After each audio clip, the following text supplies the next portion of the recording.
Galactic Chronicles. Chapter 1: The Silence. The chamber fell silent when she entered. Commander Helen Tice stood at the head of the Galactic Sovereignty Council table and watched the ancient being glide through the doors. She was not like the other delegates.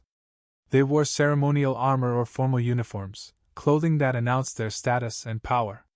She wore robes that looked like they were woven from light itself, fabric older than most of the species in the room. Her face was hidden behind a veil that shimmered with symbols no one recognized, patterns that seemed to shift when you looked at them too long. Tice cleared his throat. His translator chip activated automatically, the familiar buzz against his jawbone. On behalf of the Galactic Sovereignty Council, we welcome you. He paused, waiting for the translation to process and transmit. We are honored by your presence. The emissary stood in the center of the chamber, perfectly still. Then she spoke. The sound that came out was unlike anything the translation systems had ever processed. It was not just words. It was music and mathematics woven together, emotion compressed into sound, something that felt like memory pressed into syllables. The translator chip in Tice's jaw sparked once, went silent, then died completely. Around the room, similar reactions. Sparks. Smoke. Delegates clutching their ears as devices malfunctioned. Ambassador Jevrick of the Cauldron Assembly grabbed his external translator unit as smoke curled from the edges. What language is that? Dr. Marin Sol was already at her console in the corner, fingers moving fast across holographic displays. Unknown. The linguistic database has 14 million languages in it. Dialects, dead tongues, communication protocols from species that do not even exist anymore. This does not match any of them. She looked up, face pale. Not even partially. There is no reference point.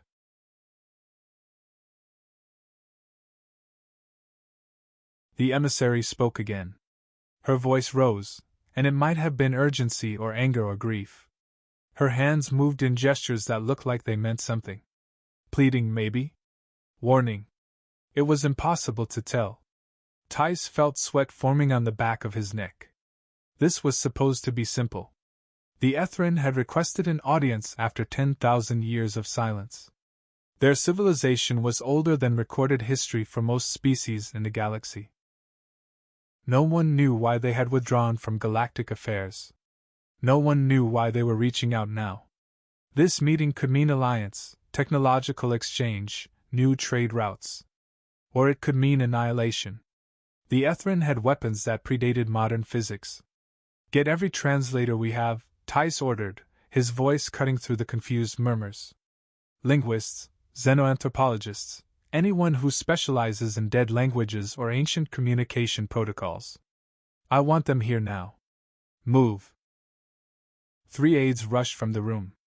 Tice turned back to the emissary, raising his hands in what he hoped was a universal gesture of apology and patience. We are working to understand you. Please. Give us time. The emissary tilted her head slightly. She said nothing, but her posture suggested she understood the gesture if not. It is hopeless, Jevrick said finally. He looked exhausted. We cannot even identify the language family. The phonemes do not match anything in the database. She speaks something that should not exist.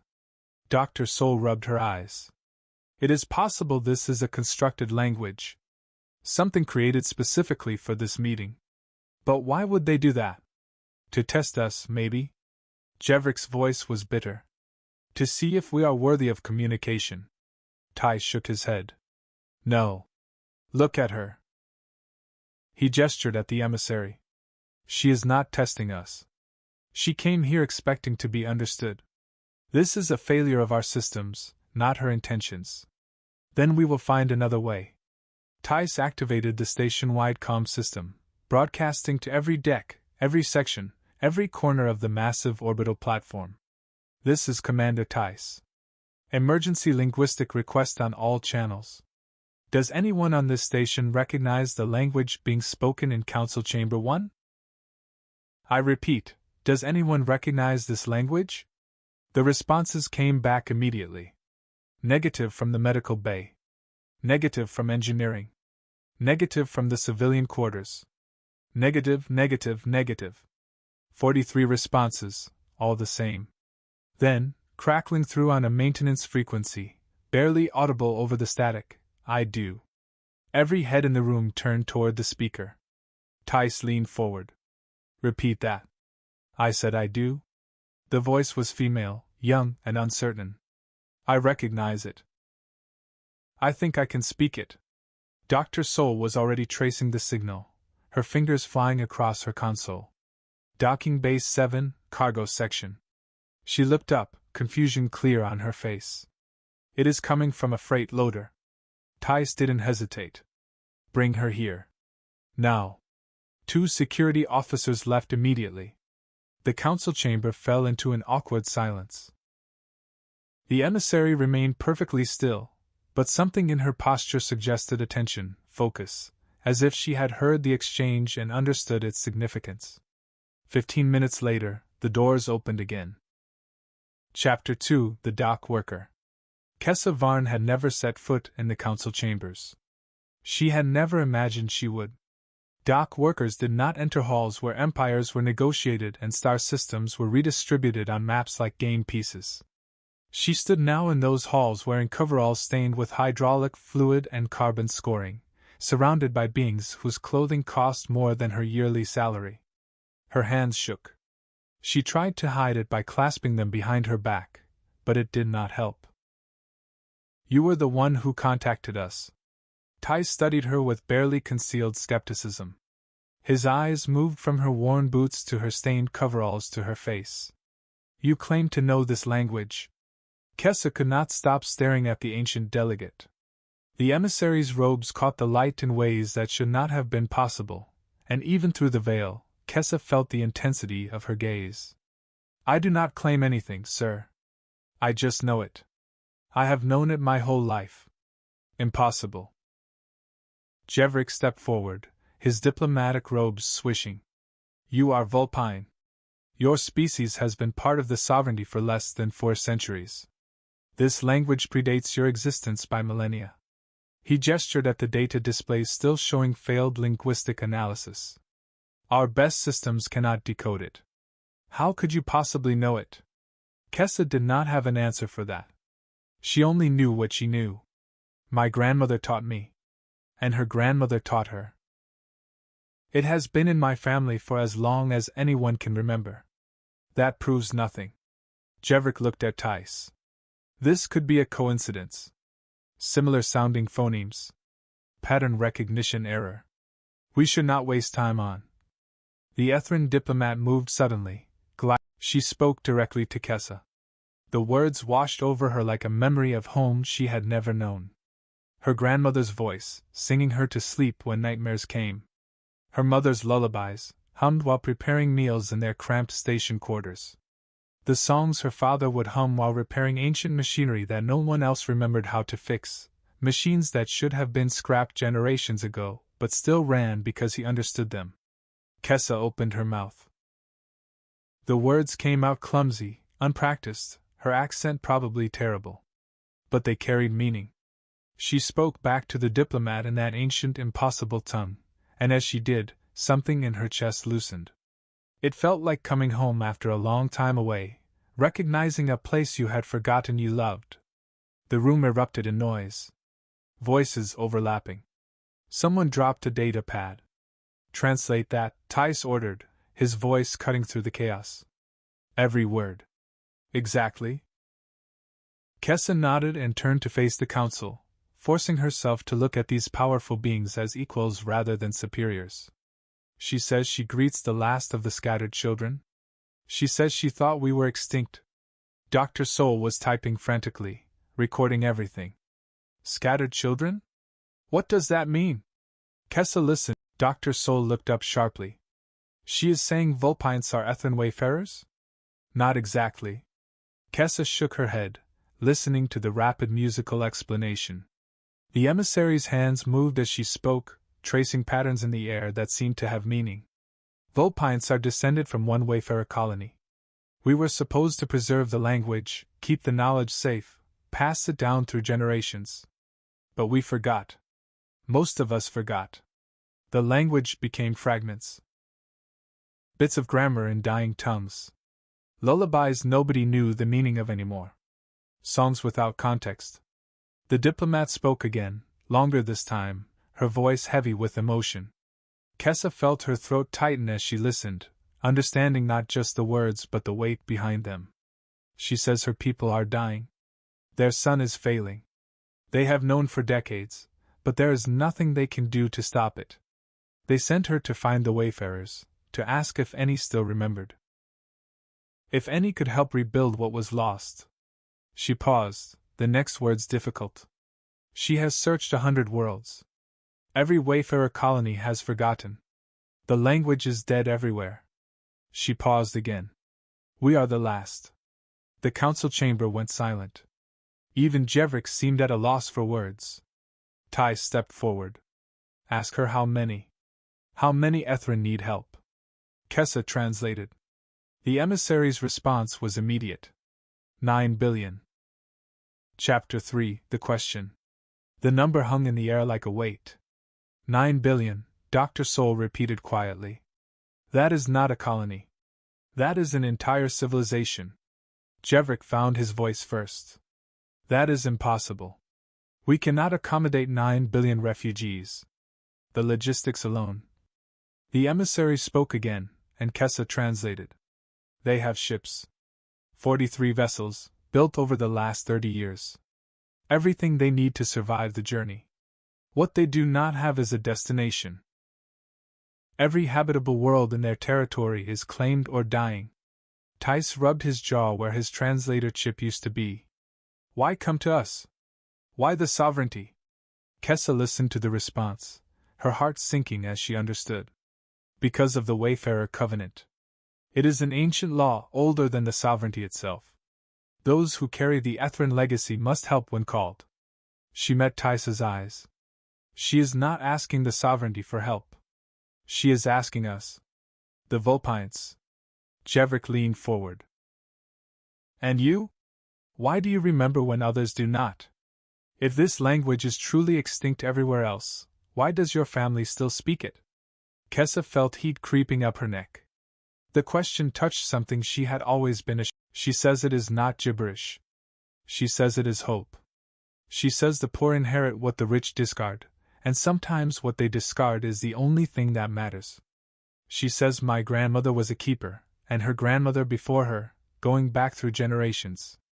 They kept the words safe even when they did not know why. Even when it brought them nothing but mockery from wealthier Vulpines who had moved on. Tai stepped forward. Ask her what she needs. What can we do? Kessa translated. The response was long, complex, filled with technical concepts she barely understood. But she did her best, stumbling over words that had no equivalent in sovereignty standard. She needs help evacuating her people. 9 billion Ethrin. They have ships, but nowhere to go. Every habitable world in their territory is claimed or dying. She came here to invoke the Wayfarer Covenant, an ancient law that says those who carry the Ethrin legacy must help when called. Kessa paused, feeling the weight of what came next. She says she knows Vulpines have little power in the galaxy. She knows we are scattered and often poor. But the Covenant does not care about power. It cares about memory. And we, are the last ones who remember. The council chamber erupted in debate. Some argued it was impossible. 9 billion people could not be relocated. The resources did not exist. The political will did not exist. Some said it was a trick, that the Ethrin were looking for a foothold to invade sovereignty space. Some calculated the political cost of taking in billions of refugees who spoke a language no one understood, who followed customs no one recognized. Kessa ignored them all. She looked at the ancient being before her, at the hope and desperation in her posture, and made a decision that was not hers to make. She spoke in that old impossible language, words flowing more easily now, muscle memory from childhood returning.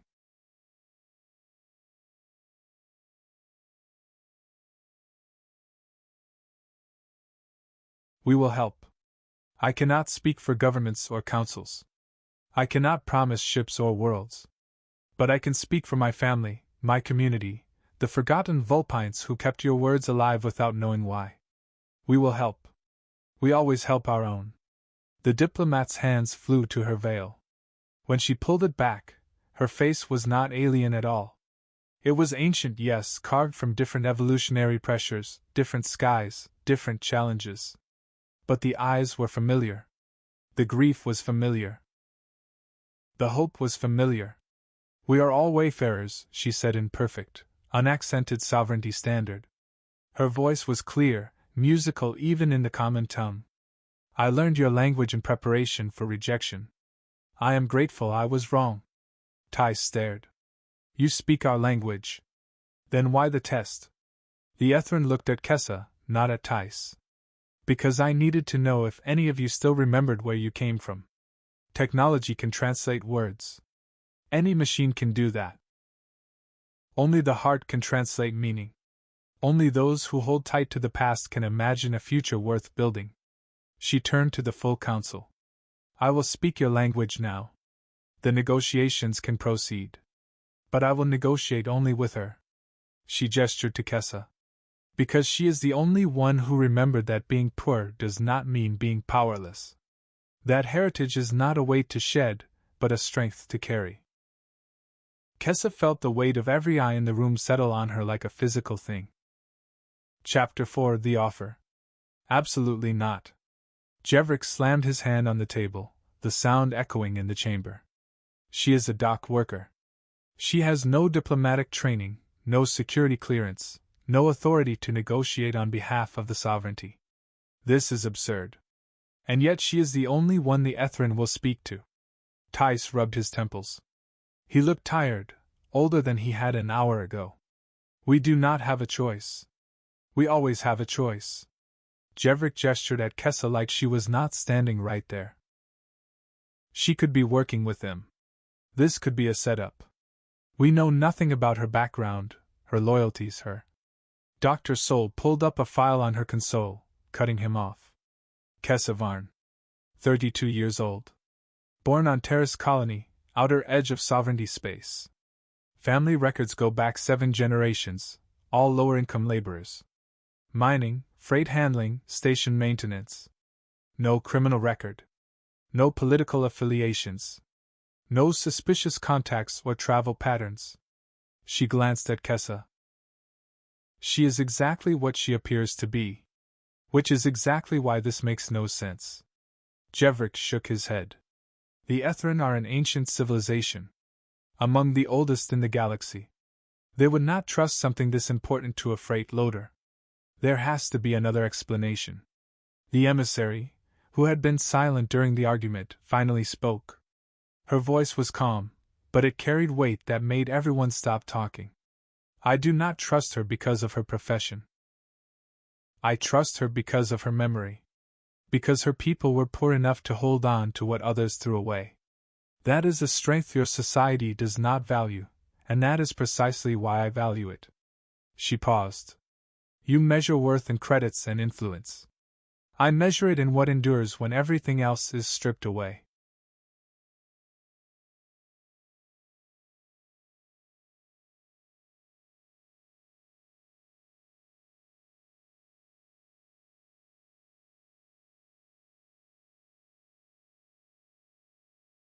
She turned to Kessa. I am called Vesra. I speak for the Ethrin conclave with full authority. I have been given power to negotiate terms of refuge and resettlement. But I will only do so with someone who understands what it means to be forgotten. Kessa swallowed hard. I am not a negotiator. I do not know anything about treaties or agreements or. No. But you are a keeper. Vesra's eyes softened. And that is what this situation requires. Not someone who knows how to write contracts, but someone who knows how to remember what matters. Tice looked between them, calculating. Then we assign her an advisory team. Dr. Sol, you will provide linguistic and cultural support. Ambassador Jevrik, you will consult on legal frameworks and treaty structures. I will handle logistics and final approvals. But Kessa will be the primary liaison. He looked at Jevrik. Non-negotiable. Jevrik looked like he wanted to argue further, but he said nothing. She thought of her grandmother, singing songs no one else understood, her voice cracking with age but never with doubt. Her father, praying over meals in words that sounded like wine through old trees, bowing his head even though his back hurt from 14-hour shifts. Her mother, whispering stories about people who came from the stars and forgot they were special, tucking Kessa in with tales no one else told. She thought of 9 billion people dying because no one remembered them. Because wealth had erased memory. Because moving forward had meant forgetting the past. I will do it. Her voice was steadier than she felt. Vesra placed a hand over her heart, an Ethrin gesture Kessa recognized from childhood though she had never known its meaning. Thank you? Tice nodded. Then we begin immediately. Dr. Sol, set up a secure conference room. Jevrik, start pulling legal frameworks for refugee resettlement. I want options by morning. He looked at Kessa. Get cleaned up. You cannot negotiate on behalf of anyone looking like you just crawled out of a cargo hold. Kessa looked down at her stained coveralls and almost laughed. Yes, sir. As the council began to disperse, Vesra moved close to Kessa and spoke quietly in the old language. Do not let them change who you are. That is why I chose you. Kessa did not know how to respond, so she just nodded. Chapter 5, The First Lesson. The conference room was smaller than the main council chamber, but it still felt too formal for Kessa's taste. The table was polished metal that reflected the overhead lights. The chairs were designed for comfort over long negotiations. Everything was clean, expensive, official. Vesra sat across from her, the veil now gone entirely. Her face was sharp, elegant, with features that suggested something between avian and mammal but were truly neither. Her eyes were dark, almost black, and they held an exhaustion that went deeper than sleeplessness. This was someone who had carried too much for too long.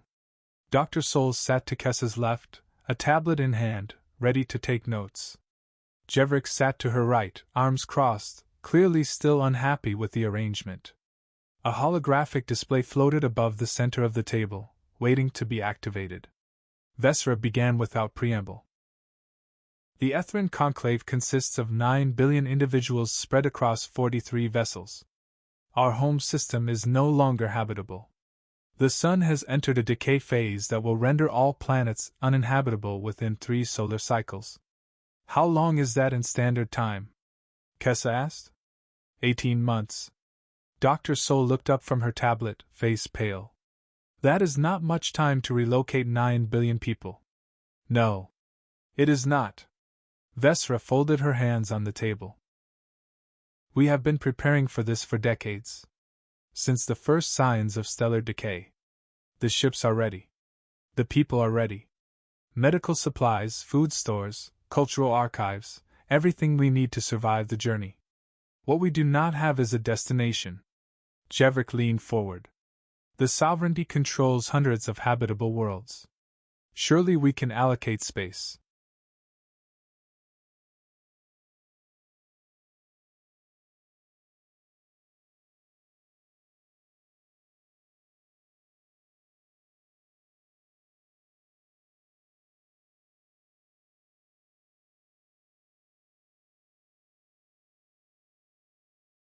Vesra met his gaze without blinking.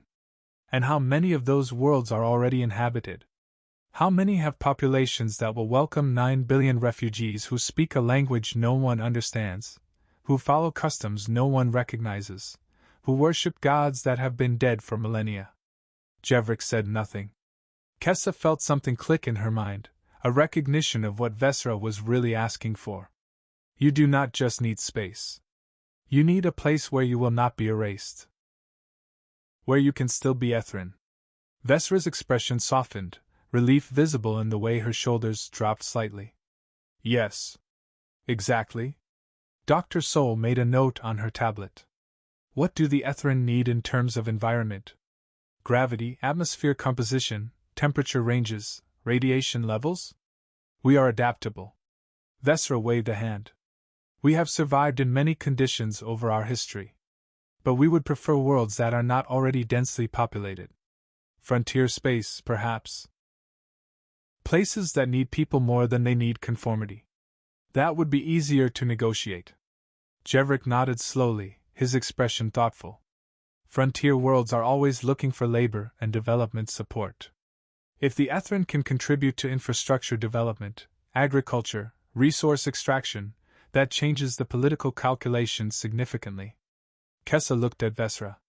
What do your people do? What skills do they have? Vesra smiled for the first time, and it transformed her face. Everything. We are old, Kessa. We have been many things across the millennia. Engineers, farmers, artists, scientists, builders, teachers, healers. We do not come as a burden. We come as a resource, if you will let us be one. Jevrik tapped his console, pulling up data. I will pull records on frontier worlds with low populations and high development potential. We can start narrowing options based on environmental compatibility and political feasibility.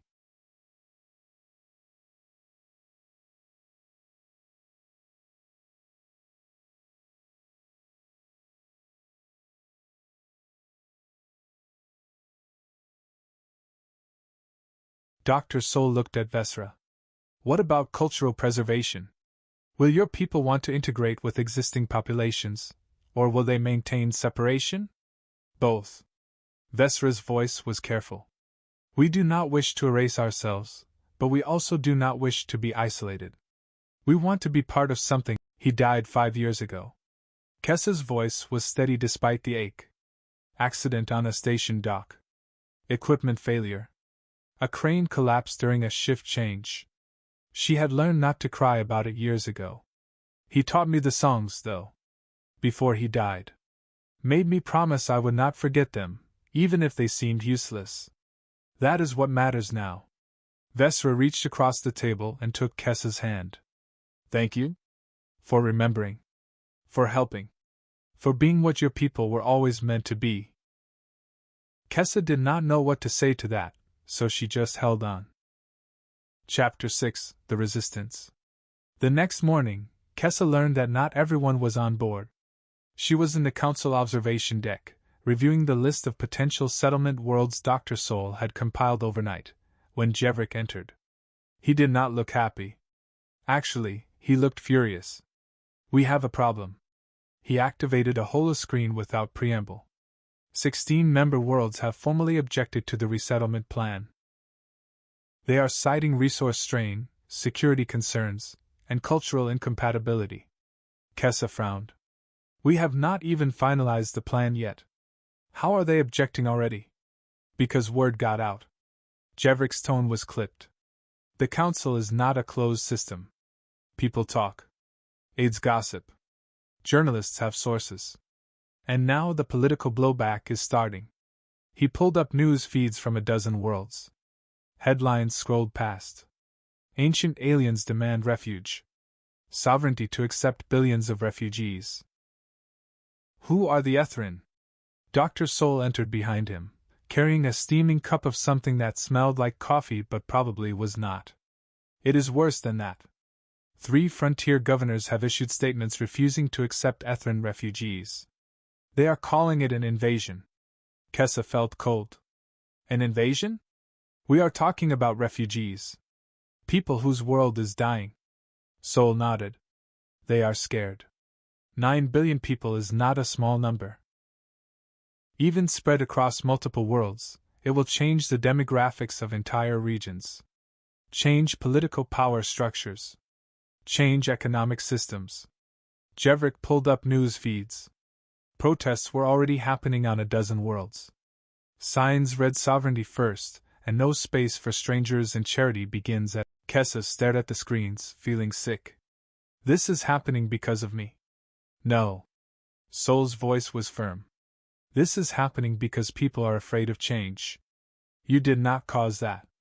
Fear of the other is older than civilization. But I am the one negotiating. I am the one they will blame when this goes wrong. Jevrik looked at her, his expression unreadable.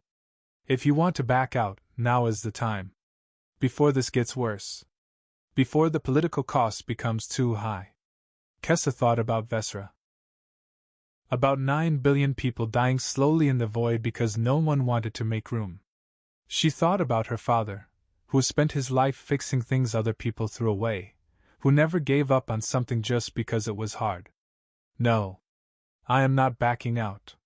Jevrik nodded, and something in his expression shifted. Good. Then we need a counter-strategy. We need to show the sovereignty that the Ethrin are not a threat.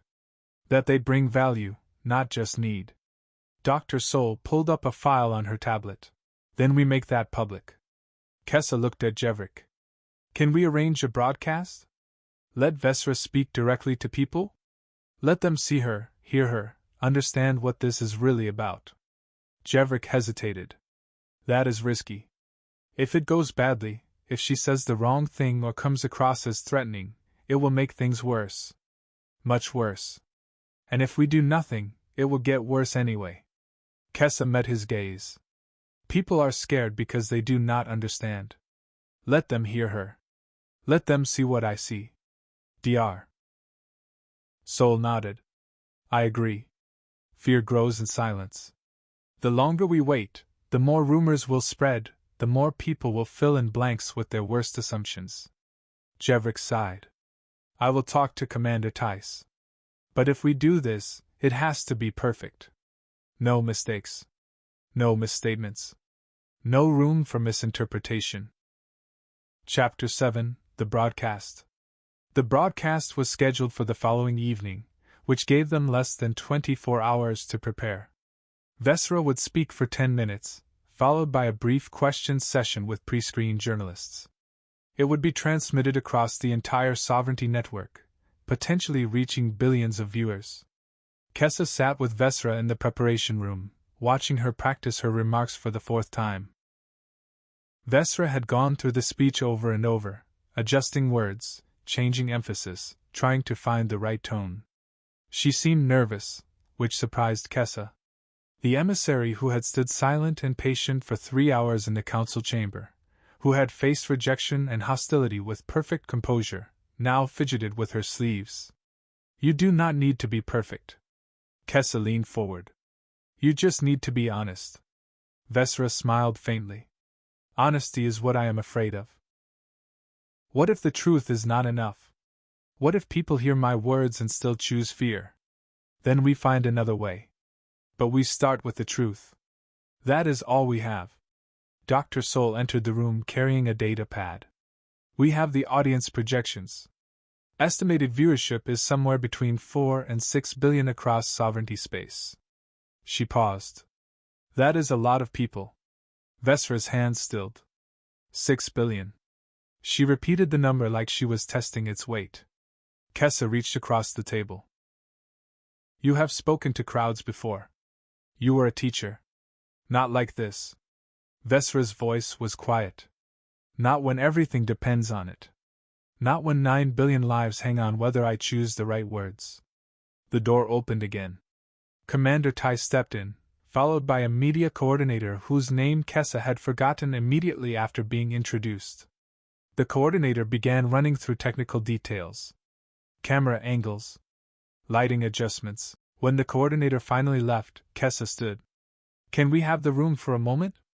Tice hesitated, then nodded. 5 minutes. He left, closing the door behind him.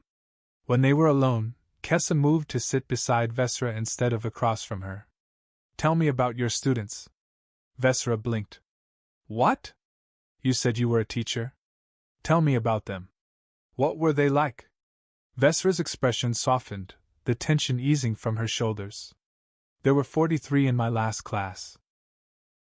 Ages 5 to 7 in your standard years. They were curious, loud, always asking questions I did not have answers to. She smiled, a real smile this time. One of them, a boy named Eric, asked me why the stars did not fall. I told him they were falling, just so slowly we could not see it. He did not believe me. Spent the whole next week trying to prove me wrong. Do you miss them? Every day. Vesra's eyes glistened. They are on the ships now. Waiting in temporary habitats. Waiting to see if we found a home. Thurick asks about me in the messages his mother sends. Wants to know if I found the falling stars. Then talk to them. Kessa squeezed her hand. Not to 6 billion strangers. Talk to Thurick. Talk to your students. Show people who you really are. Not an ancient emissary from a dying civilization. Just a teacher who wants her students to have a future. Vesra nodded slowly. I can do that. Yes. I can do that. When the cameras went live, Vesra stood in front of a simple backdrop. No robes of light this time. She wore plain clothing, something that looked almost like sovereignty standard civilian dress. Her face was calm, her hands folded, but her eyes held something vulnerable. She spoke for 10 minutes. She talked about the Ethran history, about the Wayfarer colonies they had seeded millions of years ago, about the ancient connection between her people and the Vulpines who had preserved their language. She talked about the Covenant, about memory, about what it meant to be forgotten by time and history. But she also talked about Thurick. About teaching children to look at the stars and wonder. About what it felt like to tell a 7-year-old that his home would not exist in 2 years, that everything he had ever known would be gone. She did not beg. She did not plead. She simply told the truth, and her voice never wavered. When she finished, the journalists asked their questions. Most were respectful. A few were hostile, their questions designed to provoke or trap. One asked, "How do we know you will not try to take over once you are settled?" History is full of refugees who became conquerors. Vesra looked directly into the camera. Because we have done this before. 200 times across our history, we have settled among other species. 200 times, we have integrated, contributed, and coexisted. We do not take. We build. She paused. And because we are tired. We are so very tired of running, of surviving, of watching everything we love disappear. Vesra's expression softened. You are right. You do have your own problems. Poverty, inequality, conflict. And I would never suggest that the Ethran matter more than your own citizens. But I will say this. She took a breath. One day, it may be you who needs help. One day your sun may fail, your world may fracture, your people may have nowhere to go. And on that day, you will hope that someone, somewhere, remembers what it means to be kind. You will hope that compassion is not a limited resource, but something that grows when it is shared. A third journalist asked, "What do you need from us?" Specifically? Land. Vesra's voice was steady. 12 frontier worlds with low populations and room to grow. We will bring our own infrastructure, our own supplies, our own expertise. We ask only for the space and the legal right to exist within sovereignty borders. In return, we offer labor, knowledge, partnership. We are engineers, scientists, farmers, artists, teachers. We will contribute, not consume. The questions continued for another 15 minutes. Vesra answered each one with patience and clarity, never defensive, never angry, always honest. Kessa watched from the observation room, her heart in her throat, barely breathing. When it was finally over, when the cameras went dark and the lights came up, Vesra stepped off the platform and nearly collapsed. Kessa caught her, supporting her weight. You did it. You were perfect. Vesra's hands were shaking. Did I? Did it work? Will they listen? Kessa did not know. But within the hour, they had their answer. Dr. Soul burst into the room, data pad in hand, eyes bright. Support for the resettlement has increased by 18% in the first hour alone. Opposition has dropped by 12. Social media sentiment is shifting positive. People are talking about Thurick. About the children. Jevrik entered behind her, looking grudgingly impressed. 3 of the frontier governors who opposed the plan have reversed their positions. They are now open to negotiations. Public pressure is mounting on the others. Kessa sat down hard, relief washing over her. It worked. Vesra closed her eyes, tears streaming down her face. Thank the stars. Thank you? All of you. But Jevrik's expression remained serious. It is not enough to pass a full council vote. We still need more support. The vote is scheduled for 3 days from now. We need to keep the momentum going. Then we keep going. Kessa looked at Vesra. Can you do more interviews? Smaller outlets, local networks, community forums? Vesra nodded, exhausted but determined. As many as it takes. Over the next 3 days, Vesra barely slept. She gave 17 interviews across various platforms. She spoke to community groups, religious leaders, labor unions, educational institutions. She answered the same questions over and over, never losing patience, never wavering in her message. Kessa stayed by her side through all of it, translating when needed, supporting when possible, watching Vesra win hearts one conversation at a time. On the night before the vote, they sat together in Vesra's temporary quarters. The emissary looked like she might collapse at any moment, her face drawn, her movements slow. You should rest. The vote is tomorrow. You need to be ready. Vesra shook her head. I cannot. If I stop moving, I will think too much. Think about what? About what happens if they say no. Vesra's voice cracked. Where do we go? What do I tell Derek? How do I explain that we did everything right, said everything right, and it still was not enough? Kessa had no answer for that. So she just sat with Vesra in the silence, two keepers holding vigil on the eve of judgment. Chapter 8: The Compromise. The council chamber was more packed than Kessa had ever seen it. Every delegate was present, along with observers, aides, journalists, and representatives from dozens of member worlds. The air felt heavy with tension and expectation. This was history being made, one way or another. Kessa was not allowed inside the main chamber, but she watched the live feed from an adjacent observation room. Vesra sat beside her, perfectly still, hands folded in her lap. Dr. Sol was on her other side, data pad forgotten. Even Jevrik was there, standing near the back, arms crossed but expression focused. The debate lasted 4 hours. 4 brutal, exhausting hours of arguments and counter-arguments, data and emotion, fear and hope clashing in words that would decide the fate of 9 billion lives. Delegate Morvan of the Outer Reach colony spoke first, his voice booming through the chamber. We cannot afford this. 9 billion refugees will strain our resources beyond breaking. Our economies will destabilize. Our social systems will fracture. We are not equipped to handle this scale of integration. This is not cruelty. This is reality. Delegate Kasser from the Helven systems countered immediately. We are the galactic sovereignty. We claim to represent the highest ideals of civilization. Unity.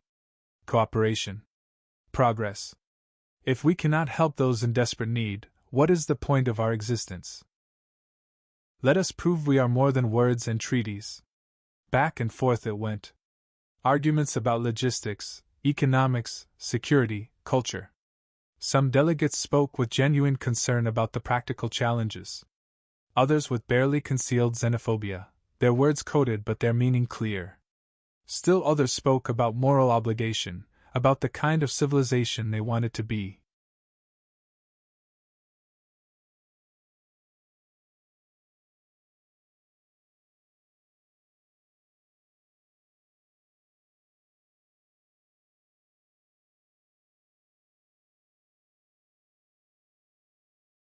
Kessa watched Vesra's face grow tighter with each hostile comment, her composure cracking at the edges.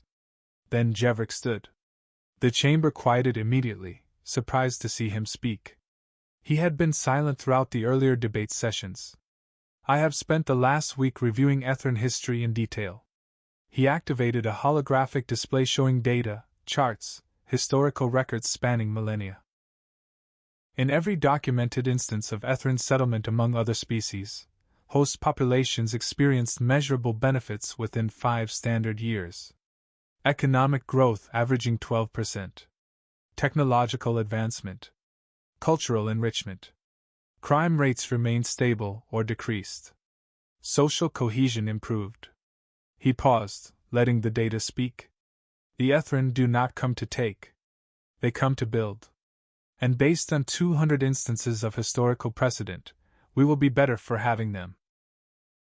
Murmurs spread through the chamber, delegates leaning toward one another, whispering. Another delegate stood, an older woman Kessa did not recognize. I represent Kellen's Gate, a frontier world with a population of only 8 million. We face chronic labor shortages, infrastructure gaps, and slow development that keeps us dependent on core world support. She looked around the room. We would welcome Ethran settlers. We need them as much as they need us. One by one, other frontier delegates began to speak. Not all were supportive, but enough voiced willingness to consider resettlement. The political calculation was shifting, the momentum building. Finally, after nearly 4 hours, Commander Tice stood. The silence was immediate and total. The debate has been thorough and necessary. It is time to vote. He paused, looking around the chamber. But before we do, I want to propose a compromise. The chamber held its breath.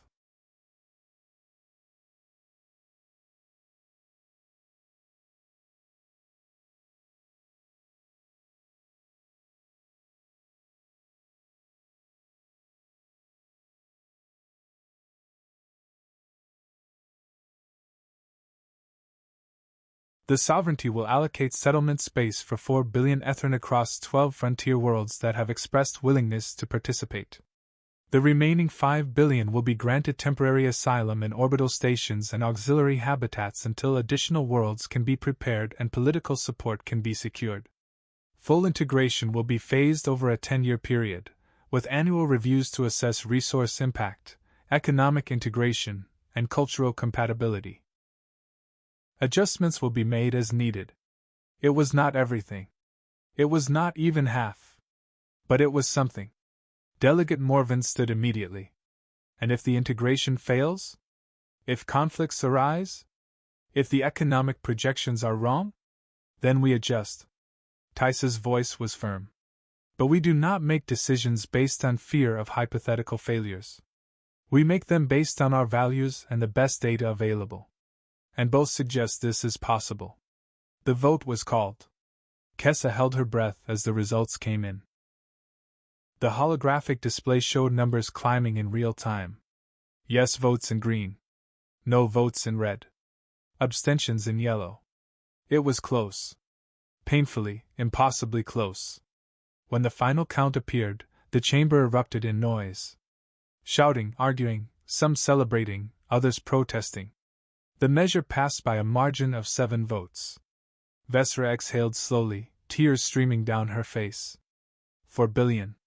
We saved 4 billion. Kessa turned to her, throat tight. It is not enough. What about the other 5 billion? Vesra's voice was steady despite the tears. It is a beginning. And beginnings are what matter most. We have time now. 18 months before the sun fails completely. We can use that time to prove ourselves, to build support for the rest. Dr. Soul reached over and squeezed Vesra's hand. We will fight for the rest. This is not over. Kessa felt something shift inside her. She had come into this as a dock worker pulled into something far beyond her understanding. But now she understood. This was not just about logistics or politics or treaties. This was about people. Real people with real lives who deserved a future. Over the next week, the real work began. The logistics teams worked around the clock. 12 frontier worlds were identified and prepared. Kellen's Gate, Tarek's Reach, Voss Landing, and 9 others. Settlement agreements were drafted with input from local governments. Transit schedules were finalized, coordinating the movement of billions across light years. Resource allocation was calculated down to the last meal ration, the last medical supply, the last. One night, after a particularly brutal negotiation session with a governor who had spent 3 hours listing concerns about what he called cultural contamination, Kessa found Vesra standing alone on the observation deck, looking out at the stars. You should rest. You have done enough for today. Vesra did not turn from the view. I will rest when my people are safe. When the last child is settled. When Thuric has ground beneath his feet. Kessa stood beside her. Do you ever regret it? Coming here? Asking for help from people who did not remember you existed? Every day. Vesra's voice was soft. But regret does not change necessity. We did what we had to do. She turned to look at Kessa. Do you regret answering that transmission? Your life would be simpler if you had stayed silent. Kessa thought about it. Her life had been simple before. Hard, exhausting, but simple in its predictability. Wake up, work the docks, go home, repeat. Now she negotiated with governors, spoke for billions, shaped the future of civilizations. No. I do not regret it. I just wish I understood why it had to be me. Because you remembered when others forgot. Because your family was too poor to erase the past. Vesra smiled. Sometimes the most important people are the ones who have no reason to be important. They stood in silence for a long time, watching ships move through the void like schools of luminous fish. Finally, Vesra spoke again. When this is over, when the first settlements are established, will you come with us? To one of the worlds? Kessa blinked. Why? My job is done once you are settled. No. Vesra turned to face her fully. Your job is just beginning. You are a keeper now, Kessa. Not just of language, but of connection. You understand both worlds. You can teach, help preserve what we are building together. She paused. You could make sure that what happened to us never happens to anyone else. Kessa did not know how to answer that. The idea of leaving her old life completely, of stepping into something entirely new, felt enormous and terrifying. I will think about it. That is all I ask? Vesra smiled. Think about it. And know that you will always have a place with us.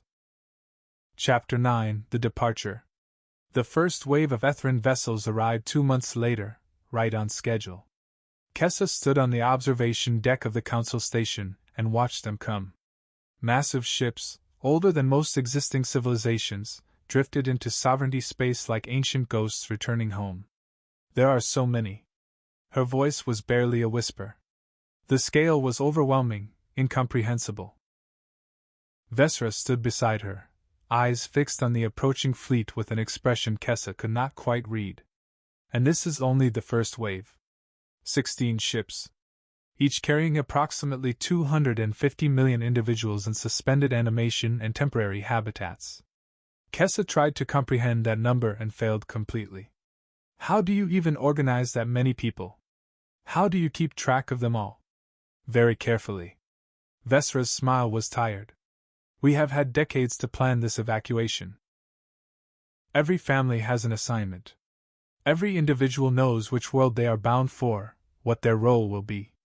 It is not perfect, but it is organized.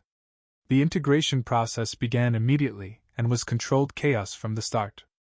Transports ferried Ethran families down to the 12 designated worlds in carefully coordinated waves. Temporary housing was set up in massive encampments that looked like small cities sprouting overnight.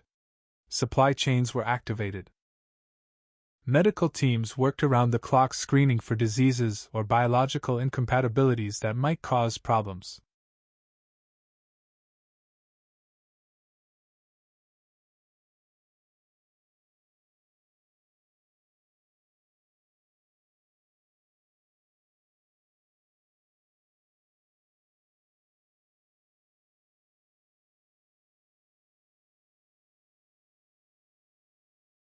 It was chaotic. It was messy. But somehow, impossibly, it worked. Kessa spent the first week on Terex Reach, one of the largest settlement worlds. The planet was mostly open plains and scattered forests, with a small human population clustered in 3 coastal cities. The Ethran were being settled in the interior, on land that had never been developed, land that needed people to make it useful. She walked through the temporary camps, watching families set up shelters, organize communal supplies, and try to make sense of their new home. Children ran between tents, laughing and playing despite the uncertainty and strangeness. Adults worked with quiet determination, unpacking belongings and establishing the routines that would make this place feel less alien. A young Ethran woman approached her, carrying a small child who could not have been more than 2 years old.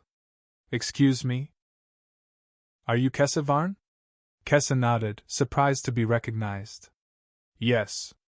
The woman's eyes filled with tears. Thank you? Thank you for helping us. My daughter will grow up with the sky above her because of you. Because you remembered. Kessa did not know what to say. I did not do this alone. There were so many people. The woman did not wait for the explanation. She simply pressed her hand to her heart in what Kessa recognized as an Ethrin gesture of deep gratitude, then walked away quickly, as if afraid she might break down.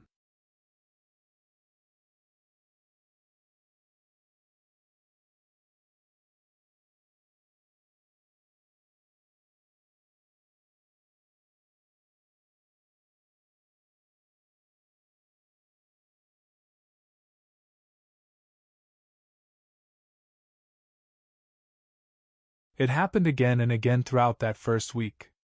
Ethrin stopping her in the camps, thanking her, offering blessings in their ancient language.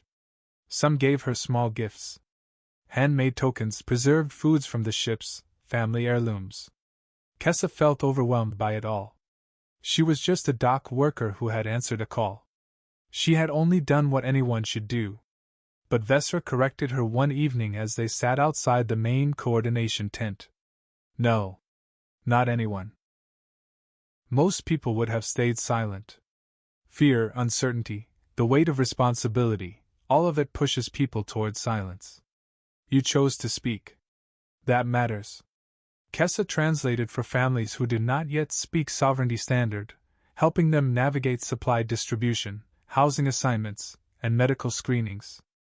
She mediated disputes between Ethrin settlers and local human populations when cultural misunderstandings arose. One argument over water rights nearly turned violent until Kessa stepped in and helped both sides realize they were operating on completely different cultural assumptions about communal resources versus individual property. She taught the songs her grandmother had taught her to Ethrin children who gathered in the evenings. They sat in circles on the grass while the sun set, and she sang the old words. The children repeated them back, stumbling over pronunciations, laughing when they got it wrong, trying again. Their parents stood at the edges of these gatherings, listening with expressions Kessa could not quite read. An elderly Ethrin man, his face lined with what must have been centuries, approached her after one of these sessions. I have not heard those songs in 300 years. I thought they were lost forever. That no one would ever sing them again. They almost were. Kessa felt, then your family saved more than you know. The man placed a weathered hand on her shoulder. Those songs are not just music. They are memory. They are history. They are who we are. Without them, we would be refugees with no past. With them, we are Ethrin, wherever we go. The work was exhausting. Kessa fell into her temporary bunk each night, barely able to move, muscles aching, mind spinning. Kessa understood. She felt the same pull, the same sense that the work was not finished. How long do you think it will take? To settle everyone? Years. Vesra's voice was quiet but certain. Maybe a decade. But we will do it. One family at a time. One world at a time.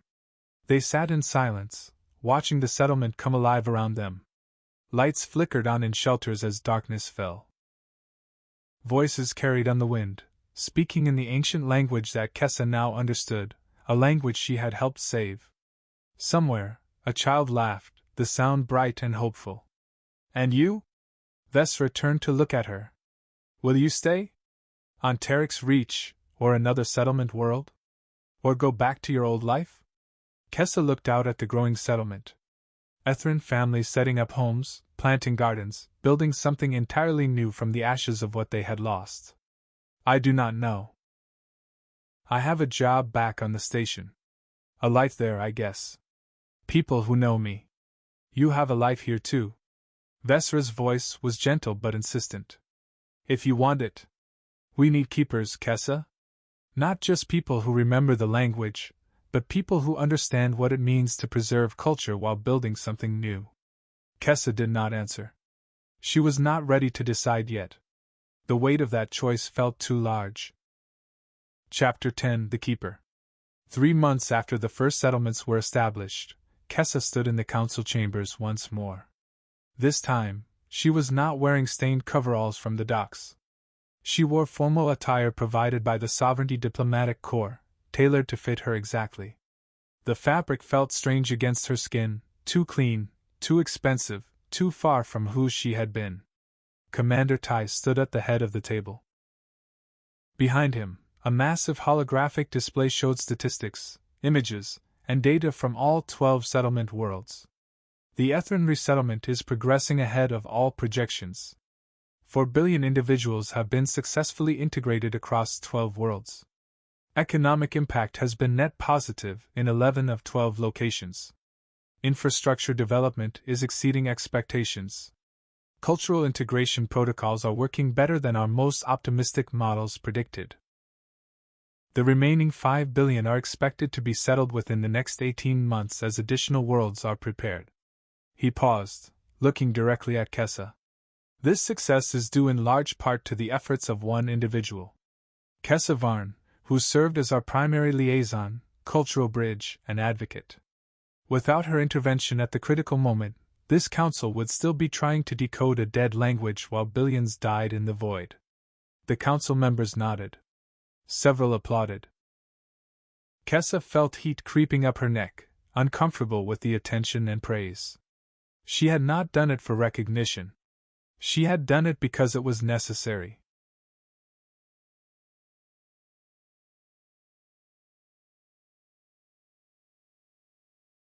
Tice continued. The sovereignty owes you a debt we can never fully repay. We would like to offer you a permanent position in the diplomatic corps. Full training at the academy. Full benefits. Full authority and rank. You would be assigned to continue the Ethran integration project, but with the understanding that your unique skills would be valuable in many other contexts. This is a path to a different life, Kessa. A better life. Kessa felt the weight of the offer settle on her like a physical thing. It was everything she had never allowed herself to imagine. Respect. Security. A future that did not involve wondering if she would make rent, if her equipment would fail, if she would end up like her father, crushed under machinery no one maintained properly. She looked at the faces around the table.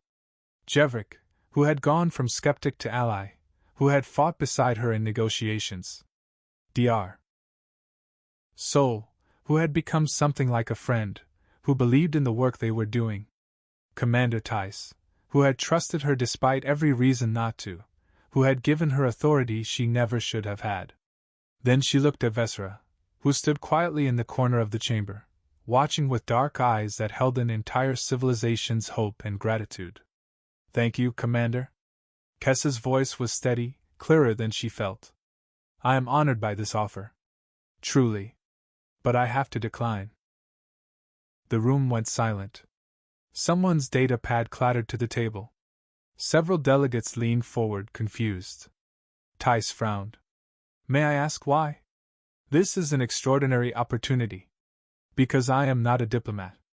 Kessa met his gaze without flinching. I am a keeper. And my people need me. Both of them. Vesra smiled, small and private and full of understanding.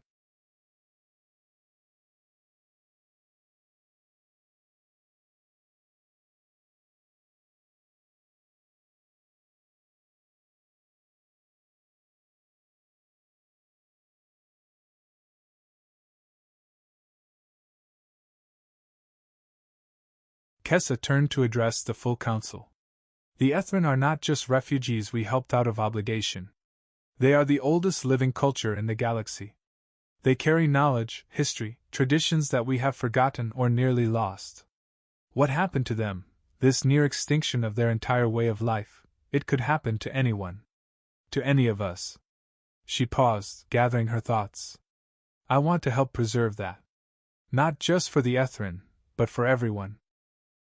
I want to make sure that what almost happened never happens again to any culture, any people. She took a breath. I am going to Terex Reach permanently. I am going to work with the Ethran communities there, help them integrate while keeping their identity intact. And I am going to teach other Vulpines the language, the songs, the traditions we almost lost. Because if my family had been wealthier, If we had modernized and moved forward like everyone else told us to, those songs would be gone. The language would be dead. And Vesra would have left this station with nothing. Her voice grew stronger. Being poor saved us. Holding on to the past when everyone said to let go saved us. And I am not going to pretend that was a weakness. It was our strength. I want to build something that recognizes that values memory and preservation alongside progress. Jevrik leaned forward. That is a tremendous undertaking. You would be building an entirely new kind of institution. Cultural preservation, education, historical documentation, integration support. It would take years of your life.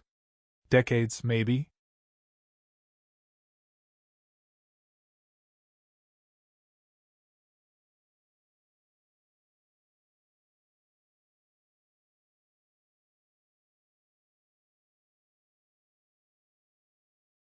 I know. Kessa smiled. But it is what I am supposed to do. What I was always supposed to do, I think. Dr. Soul stood suddenly, her chair scraping. I would like to help. If you will have me. Kessa looked at her, genuinely surprised. You would leave your position? The lead linguistics role for the entire sovereignty? Soul smiled, and it transformed her usually serious face. I became a linguist because I wanted to understand how people connect. How language builds bridges and creates meaning between different worlds. She gestured at the holographic display showing the thriving settlements. This is the most important connection I will ever study. The most important bridge I will ever help build. How could I not be part of it? Tai sighed, but there was warmth in his expression, something like pride. Very well. The sovereignty will support your work. Funding, resources, staff, whatever you need. He paused. But I want regular reports. And if you ever change your mind about that diplomatic position, the offer stands permanently. Thank you. Kessa felt lighter than she had in months, as if a weight she did not know she was carrying had lifted. After the meeting, as delegates filed out and returned to their ships and stations and worlds, Vesra walked with Kessa to the docking bay. Dr. Soul walked slightly ahead, already talking rapidly into her comm device about requisitioning equipment, coordinating with settlement administrators, hiring staff for the new institution they were building. You are sure about this? Vesra's voice was quiet, almost hesitant. You are giving up a great deal. Security. Status. A clear path forward. Kessa nodded without hesitation. I am sure. This is what matters. Not titles or positions, but making sure that memory survives. That cultures survive. It will not be easy. Vesra's expression was serious. You will be building something that has never existed before. A cultural archive, an educational program, a living bridge between civilizations. There will be resistance from people who do not understand. Kessa had thought about this during the long meetings, during the sleepless nights. She considered for a moment, thinking about her grandmother's songs, her father's prayers, her mother's stories about people who came from the stars. The Wayfarer Archive. She looked at Vesra. Because that is what we are. All of us. Wayfarers trying to find our way home. Trying to remember where we came from so we know where we are going. Vesra's eyes glistened with tears she did not hide. That is perfect. The transport jumped to light speed, and the stars stretched into lines of brilliant light. Kessa looked out at them and thought about everything that had changed in 4 impossible months. She had gone from loading freight in anonymous docks to negotiating with empires. From speaking a dying language alone to teaching it to children who would carry it into an uncertain future. From being no one to being someone who mattered. Somewhere out there, across 12 worlds, billions of Etherin were starting over. Building homes, planting crops, learning new languages while holding on to old ones. Creating something that had never existed before, a fusion of ancient culture and new possibilities. And she was going to help make sure they never had to forget who they were. That no one ever had to choose between survival and identity again. She thought of her grandmother, singing songs in a language no one understood, her voice cracking with age but never with doubt. Her father, fixing machines that everyone else had abandoned, his hands always scarred but always gentle. Her mother, whispering stories about people who came from the stars and forgot they were special, tucking Kessa in with tales that turned out to be true. They had been keepers all along, preserving something precious without knowing its value. They just had not known it mattered until it was almost too late. Now Kessa knew. And she would make sure no one ever forgot again. The transport began its descent toward Tarek's Reach. Through the viewport, Kessa could see the settlement below growing larger. Thousands of structures spread across the plains like a constellation on the ground. Lights glowing in the gathering dusk. Gardens and fields taking shape. Roads being carved through the grass. It looked like hope made visible. It looked like a beginning. And beginnings, Vesra had taught her, were what mattered most. Kessa pressed her hand against the cool viewport and whispered a prayer in the old language. Words her father had taught her, words she had never known the meaning of until Vesra translated them weeks ago. May we remember. May we build. May we become home. The transport touched down with a gentle bump, and Kessa Varn stepped out into her new life. Ready to fix what had almost been broken. Ready to preserve what had almost been lost. Ready to build what had never existed before. She was a keeper now. She had work to do. And for the first time in her life, she knew exactly where she belonged.